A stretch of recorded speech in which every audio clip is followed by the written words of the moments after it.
On this episode of Building Kingdom, we just winched in Curtis's car because at the last race, she decided to spit out her flywheel bolts. So we gotta fix that before she can get winterized. All right, I'm sure we've showed you this before, but we're doing it, so I'm going to show you again. Got this piece of Kindorf, runs across the top. Piece of threaded rod, bent into a J with a nut on it. Okay, this holds the motor. So as we move here, we're gonna take the cradle and everything out. We're gonna take the suspension out of this side. That's what Curtis is working on right now. And then after this is all done, we'll actually drop just the cradle out of the car. So the ratchet strap holds the radiator up so that doesn't fall down. So all your radiator hoses stay attached. Your fuel line stays attached. Your oil pressure, everything stays attached. We'll take the suspension out of this side. We'll unhook the ball joint from this side. We'll drop the cradle out the bottom, and then we'll lower this threaded rod down until we can pop that transmission out that hole over there. Here we go. Yeah. All right, as you can see, control arm is unhooked from the suspension. Axle is out. You can see it from this way. There's transmission, no axle. Same thing on the other side. Steering, unhooked because the rack stays on the subframe. My brain was like, okay. Same thing on this side, except this side we took the whole front suspension out because the transmission has to come out this hole. So, transmission mounts, unhooked. That one we're actually unhooked from the tranny itself. We left them out hooked to the subframe. Gotta take this bolt out because this stays with this. At this point, we'll lower this thing down, take the four subframe bolts out. We'll use our fancy little jack there that my dad made. We'll drop this cradle out of here, and then hopefully we can pull that tranny out. There you go. So, we screwed that J-bolt down there to get this thing down. We might have to go down a little bit further. Kurt's gonna hug this thing in a minute here and try to get it out of there.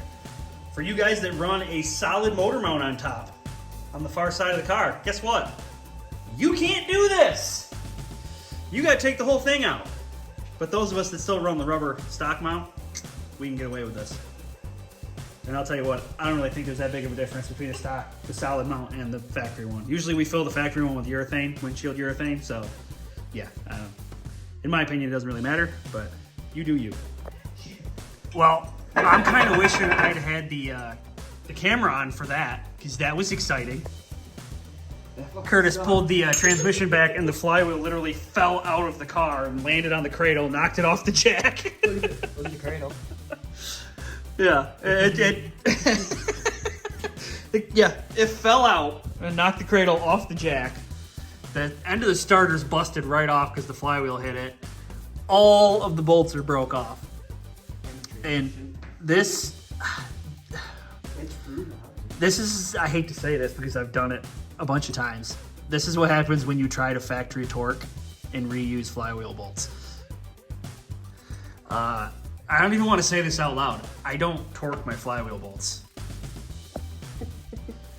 Transmission's got a nice groove in it from the flywheel spinning in there like a top. Well, when you're doing 70 and it comes undone. Yeah. I have reused flywheel bolts before, but it's just comfortable ugga-duggas. I don't torque them, and I shouldn't tell you to do that.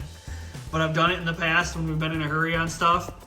Yeah, this is reusing flywheel bolts and torquing them to spec. Every single one broke off. It took the starter out. Hopefully I got one laying here somewhere. Kurt's got one in the trailer. I got multiple, come on. Yeah. So we're gonna, now we gotta try to get those out of there so that we can put it back together. Dang, carnage, son.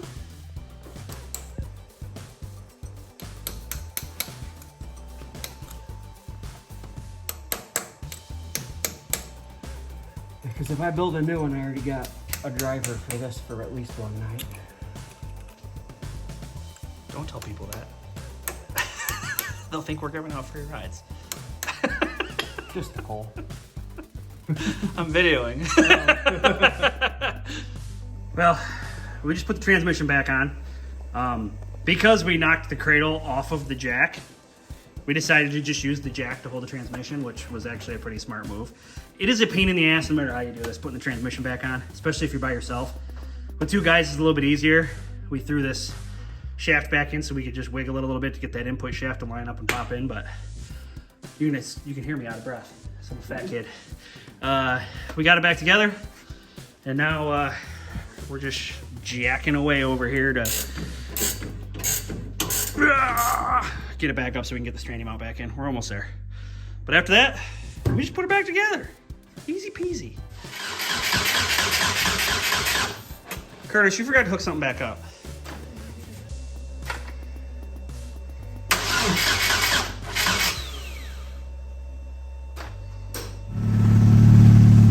Just had to hold the button longer.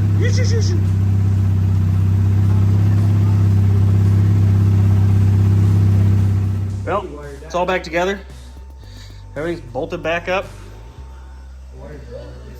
Had to replace the starter because that got broke, but new flywheel bolts, new starter. Back together. So now Kurt's got to winterize this thing and put it away. All right. I know, it looks like junk, but I'm running out of sunlight real quick. I was going to try to get home and take a video quick for the end of, this week's video, but look at that thing. I know, it looks like a pile of junk. I got it. I get you. But I told you we were looking for a G-body chassis. All right? This is a 79 Malibu, 108-inch wheelbase. This chassis mint. We still got the steering box on it. He did take the steering column. That's okay. Who cares? There's a transmission with this car. Okay? It's got the rear end in it. The rear frame rails are actually clean on this car. The floor isn't all rotted to shit in this car. We can use the floor. So, I'm super excited. This was $200. 200 bucks. Yeah. Sick. Dude, wicked excited. This is perfect for what we're trying to do. Absolutely excellent. I'm literally on the side of the road right now. There's cars driving by and shit. But, I mean, come on, look at this thing. Old 79 Malibu. The guy bought it because he wanted the motor out of it. Super cool dude. He had like a gasser in the garage. He had a 69 Firebird in the garage. Oh, shit. I stole his vice grips. That's not good. Oh well, I'll have to get a hold of him and get his vice grips back to him. He threw those on there to help me steer it on the trailer. That sucks. Anyways, yeah, super cool guy. He even had a Miata too, which if you don't know, the Miata is like one of the best sports cars ever made. Super popular. There's a whole race series based off of it. But yeah, I mean, 200 bucks. This is killer. Look at this.